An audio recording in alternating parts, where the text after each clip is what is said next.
What is the internal resistance of a 2.1 volt cell which gives a current of 0.2 amps to a resistance of 10 ohms? We will calculate the internal resistance of the cell step by step using Ohm's law and the concept of total resistance. Given electromotive force, that is EMF of the cell is E is equal to 2.1 volt, current I is equal to 0.2 amps, and external resistance R is equal to 10 ohms.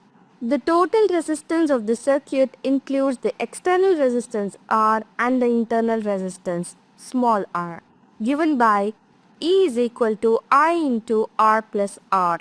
Rearranging for internal resistance R, we get R is equal to E by I minus R.